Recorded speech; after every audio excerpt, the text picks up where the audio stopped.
हाय। Hello. कैसे हैं आप लोग? मैं रोहित गुप्ता, ग्लोबल गुप्ता चैनल से आप सभी का स्वागत करता हूं। आज का जो मैं टॉपिक लेके आया हूं बहुत इंपॉर्टेंट है, खासकर हम लोगों के लिए, मिडिल क्लास लोगों के लिए। कुछ टिप्स लेके आया हूं कि कैसे मिडिल क्लास पीपल रह सकते हैं, क्योंकि हम मिडिल क्लास सिर्फ भारत में ही नहीं, हर जगह पर बैकबोन है किसी भी कंट्री को चलाने के लिए। लेकिन जब भी इन्फ्लेशन होता है या कोई दिक्कत आती है तो सबसे ज्यादा मार भी हम ही लोग खाते हैं। मार का मतलब, अगर आप गरीब हैं तो या तो आप मान लेंगे कि मेरे पास पैसे नहीं है, या तो गवर्नमेंट की जितनी भी स्कीम्स है उसका यूटिलाइजेशन कर लेंगे, या तो आप अमीर है तो आपके पास गाड़ी बंगला सब कुछ है तो उतनी दिक्कत आपको नहीं है। लेकिन मिडिल क्लास हमेशा परेशानियों में टूट जाता है, चाहे वो सिलेंडर की रेट्स बढ़ जाए, चाहे दवाओं के बढ़ जाए, चाहे पेट्रोल के बढ़ जाए। तो इसी को देखते हुए एक छोटी सी पीपीटी लेके आया हूँ आप लोगों के लिए कि कैसे हम अपने फाइनेंस को मैनेज करें कि ये सारी चीजें दूर हो सके। दूर तो नहीं कह सकता, लेकिन हाँ थोड़ी सहूलियत हो सके। चलिए स्टार्ट करते हैं पीपीटी को।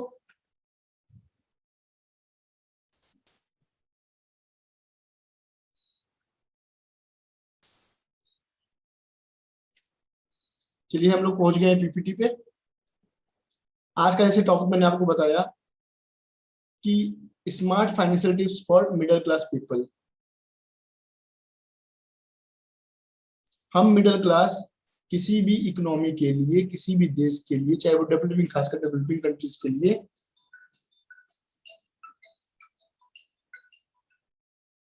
डेवलपिंग कंट्रीज के लिए बहुत ज्यादा क्रूशियल है। लेकिन फाइनेंशियल प्लानिंग की लैकनेस की वजह से हम कभी शांति नहीं पा सकते। तो कुछ छोटे टिप्स दिए गए हैं कि कैसे हम अपनी इस फाइनेंशियल शांति को, जो खुद की पर्सनल हमने दिक्कतें पैदा कर रखी है, उससे कैसे छुटकारा मिले।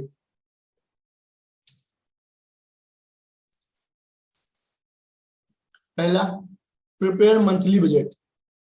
बजट, अगर आपके पास कम इनकम भी है तब भी बजट सबसे इंपॉर्टेंट चीज है। एक बार आपने बजट बना लिया तो आपको खुद पता हो जाएगा कि आपकी इनकम कितनी है, कितना एक्सपेंडिचर है, और कितना एक्सपेंडिचर आप फिक्स्ड लेवल पर रखना चाहते हैं, और कितना वेरिएबल एक्सपेंडिचर है, किसको आप कंट्रोल कर सकते हैं, किसको नहीं कर सकते, कितना सेविंग कर सकते हैं, कितना इन्वेस्टमेंट कर सकते हैं। ये सारी जानकारी आपको तभी मिलेगी जब आप बजट बनाएंगे।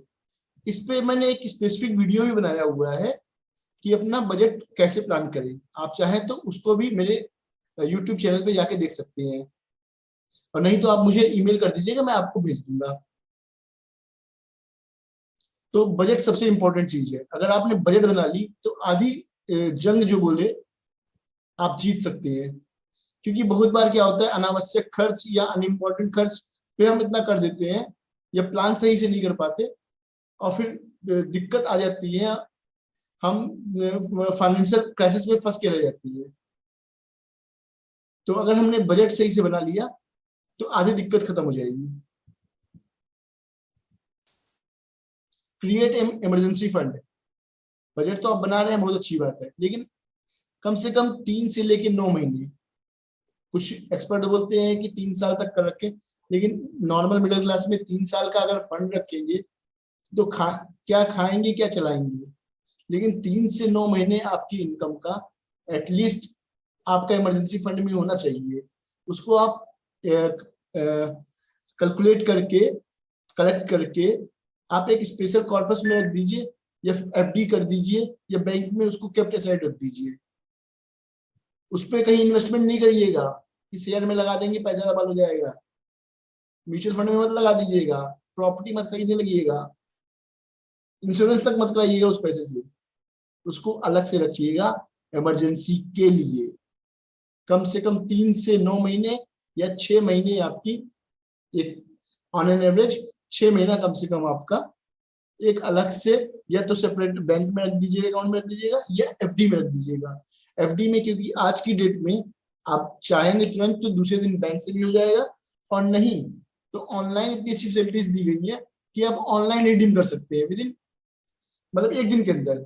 उससे पहले हो जाएगा तो तुरंत ही हो जाता है, लेकिन मैं मान लेता हूँ कुछ बैंक हो सकते हैं 24 आवर्स का टाइम लेते हो, तो वो हो जाएगा आपको तुरंत, आपका पैसे की सारी जरूरतें खत्म हो जाएंगी इमरजेंसी टाइम की। और आज की डेट में कोविड जैसी सिचुएशंस है तो कितना इंपॉर्टेंट है आप खुद समझ सकते हैं, मुझे बोलने की जरूरत नहीं है, तो इसको आप जरूर रखिएगा। आप टर्म इंश्योरेंस खरीदिए, टर्म लाइफ इंश्योरेंस खरीदिए और हेल्थ इंश्योरेंस खरीदिए। पहले टर्म इंश्योरेंस होता क्या है?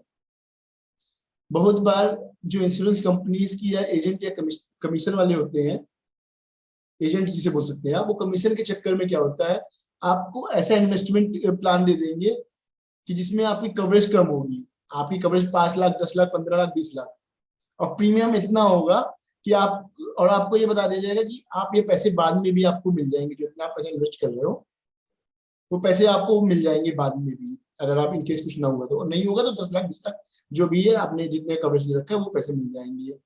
लेकिन इंश्योरेंस का ये पर्पज है ही नहीं कि आप इन्वेस्ट करो।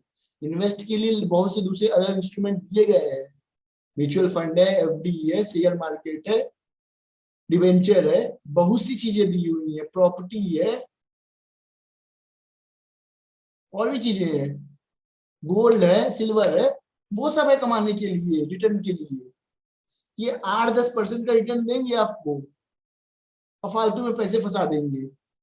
जो बेसिक है इंश्योरेंस का वो है सेफ्टी, सिक्योरिटी। अगर आप कल को नहीं रहे तो आपके पीछे जो आपकी फैमिली है वो कैसे मैनेज होगी, उसके लिए है टर्म प्लान, उसके लिए होता है इंश्योरेंस। तो टर्म प्लान ले लीजिए।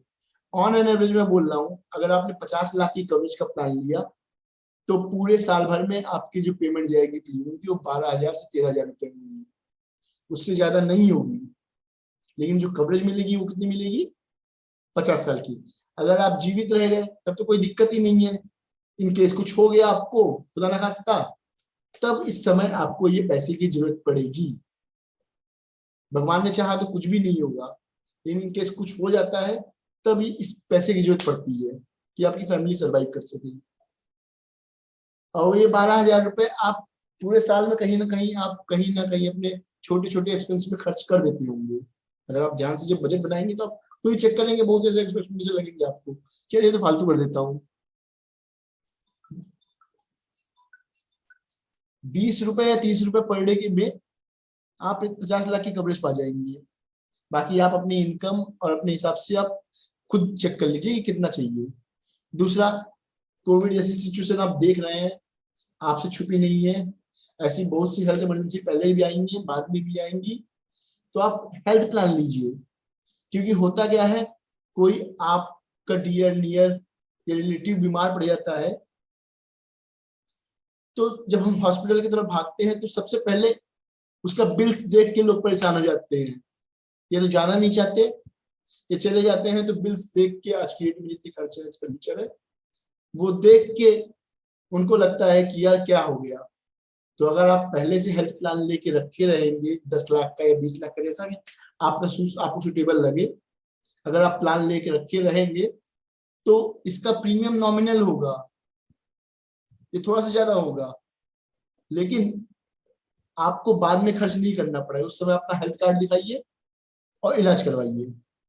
जो अचानक आपको इतने खर्च आ जाएंगे ना, वो नहीं आएंगे। तो ये चीजें आप ध्यान में रखिए। यही बात है मैंने जो आपको बोली वही पीपीटी में मैंने रखी हुई है। ईएमआई के ट्रैप में मत फंसिए, या कोई भी बाइंग ईएमआई से कर रहे हैं तो उसको बंद कर दीजिए। ईएमआई एक ट्रैप है, क्रेडिट कार्ड एक ट्रैप है। क्रेडिट कार्ड इमरजेंसी के लिए एक रखना हो रख लीजिए, लेकिन उसको ताले में बंद करके रख दीजिए, उसका इस्तेमाल मत करने लगिए।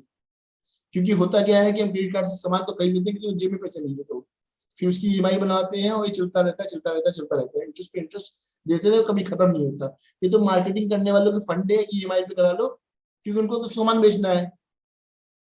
लेकिन आप इस ट्रैप में मत फंसिए, कोई भी फ्री कॉस्ट वाली ईएमआई नहीं होती, और आपको ही पेमेंट करनी है ईएमआई की। भाई मत कीजिए, जितना है उतना उतने में रहिए। पुराने लोग कहे भी है, जितनी बड़ी चादर उतनी ही पैर फैलो यार।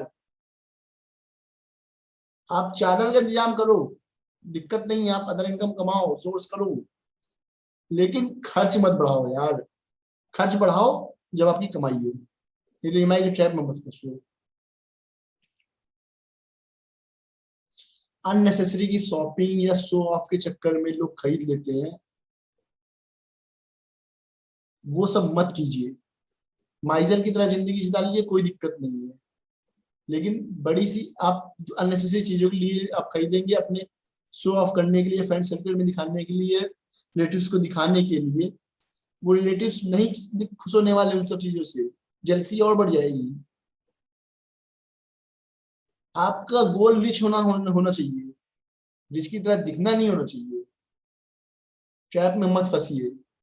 ये सब पैसे जो बर्बाद हो रहे हैं उसको बचाइए, अपने फ्यूचर के लिए रखिए, अपने बच्चों के लिए रखिए, इमरजेंसी के लिए रखिए, इन्वेस्टमेंट कीजिए। क्योंकि ऑलमोस्ट मिडिल क्लास की जो मैक्सिमम लायबिलिटी होती है वो मार्केटिंग से ही होती है, शॉपिंग से ही होती है, प्रॉपर प्लानिंग से नहीं होती है। लोन होते हैं, car loan, EMI loan. Marketer को तो बेचना ही बेचना है चीजों को, इसलिए वो करते हैं। लेकिन आप थोड़ा स्टेप से बचिए ताकि आप सुकून की जिंदगी जिए, नहीं तो बाद में क्या होगा, 30-40 साल बाद हॉस्पिटल में दिखेंगे आप परेशान होके। तो जितना है उतने में कर लीजिए, सेविंग के स्टार्ट कर दीजिए, जितनी इन्वेस्टमेंट हो सकती है इन्वेस्टमेंट कीजिए। एक कॉन्सेप्ट रख लीजिए, पे योरसेल्फ फर्स्ट, PYF। आपकी इनकम आई, आपने 10%, 20% जितनी भी कमाई है उसको पहले लगाइए, अपनी सेव कीजिए, उसके बाद ही खर्च कीजिए, मैनेज हो जाएंगे, सब हो जाएंगे। होता क्या है, लोग सोचते हैं कि पहले मैं खर्च कर लेता हूँ, जो पैसे बचेंगे उसको सेव कर लूंगा, नहीं हो पाता, ये बहुत कम होता है। तो पहले बना लीजिए वो, कि एक रूल बना लीजिए, इनकम माइनस सेविंग आपका खर्च होगा, ठीक है। और सोना खरीदने से ज्यादा आप डिजिटल गोल्ड खरीदिए, आज के डेट में बहुत से ऑप्शंस आ गए हैं, वो चेक कीजिए। अननेसेसरी क्यों कितना सोने को लेके टेंशन नहीं लेना, फिजिकल आ गए हैं, वो डिजिटल आ चुके हैं, आप उसको परचेज कर लीजिए, आपका बढ़ता भी रहेगा अमाउंट और पड़ा रहेगा। देखिए चेक कीजिए, अगर जो आपके लायक हो, पावर ऑफ कंपाउंडिंग का इस्तेमाल कीजिए, बहुत सी चीजें हैं। Plus additional source of income बढ़ाइए, कहाँ से इनकम एक्स्ट्रा आ सकती है वो आप सोर्स देखिए और वहां कमाइए। स्किल नहीं है, स्किल को बढ़ाइए, सीखिए, लर्निंग कीजिए। ऑनलाइन बिजनेस कर सकते हैं, करिए, पार्ट टाइम बिजनेस जॉब कर सकते हैं, कीजिए, साइड हसल बढ़ाइए, इक्विटी में इन्वेस्टमेंट कर सकते हैं। वॉरेन बफेट देखिए ना, सिर्फ इक्विटी में इन्वेस्ट करके कहां से कहां पहुंच चुके हैं। प्रॉपर्टी में इन्वेस्ट कीजिए, अगर आपको लग रहा है रेंटिंग प्रॉपर्टी हो सकती है, फालतू वाली प्रॉपर्टी है, फालतू वाले रेंट मत खरीदिए, जो रेंटल प्रॉपर्टी आपको लग रही है उतना ही कीजिए। अपनी इनकम सोर्स को बढ़ाइए, ना कि फंसिए। सिंपल सा कहने का ये मतलब है। अपनी स्किल पे काम कीजिए, जितना आप स्किल पे काम करेंगे उतनी आपकी ग्रोथ है, उतना ही सब कुछ है। मैं इसी के साथ अपनी इस वीडियो को खत्म करता हूं, मिलते हैं नेक्स्ट टॉपिक पे। Okay bye bye.